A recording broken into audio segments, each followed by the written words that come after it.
Plume avait un peu mal aux doigts.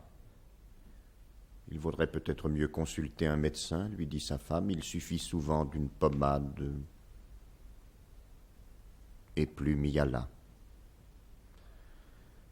Un doigt à couper, dit le chirurgien, c'est parfait. Avec l'anesthésie, vous en avez pour 6 minutes, tout au plus. Comme vous êtes riche, vous n'avez pas besoin de tant de doigts. Je serais ravi de vous faire cette petite opération. Je vous montrerai ensuite quelques modèles de doigts artificiels.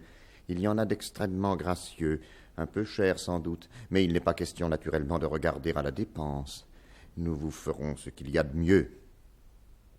Plume regarda mélancoliquement son doigt et s'excusa. Docteur, c'est l'index, vous savez, un doigt bien utile.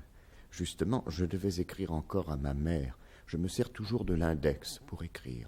Ma mère serait inquiète si je tardais davantage à lui écrire. Je reviendrai dans quelques jours. C'est une femme très sensible. Elle s'émeut si facilement. Qu'à cela ne tienne, lui dit le chirurgien, voici du papier blanc, sans en-tête, naturellement. Quelques mots bien sentis de votre part lui rendront la joie. Je vais téléphoner pendant ce temps à la clinique pour qu'on prépare tout, qu'il n'y ait plus qu'à retirer les instruments tout aseptisés. Je reviens dans un instant. Et le voilà déjà revenu. Tout est pour le mieux, on nous attend.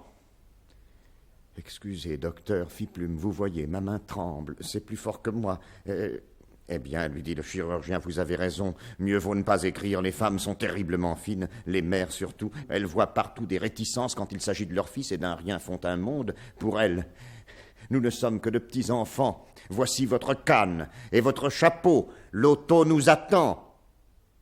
Et ils arrivent dans la salle d'opération. Docteur, écoutez, vraiment...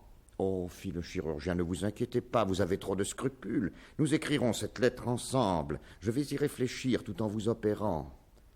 Et, approchant le masque, il endort Plume. Tu aurais quand même pu me demander mon avis, dit la femme de Plume à son mari. Ne va pas t'imaginer qu'un doigt perdu se retrouve si facilement. Un homme avec des moignons, je n'aime pas beaucoup ça. Dès que ta main sera un peu trop dégarnie, ne compte plus sur moi. Les infirmes, c'est méchant, ça devient promptement sadique. Mais moi, je n'ai pas été élevé comme j'ai été élevé pour vivre avec un sadique.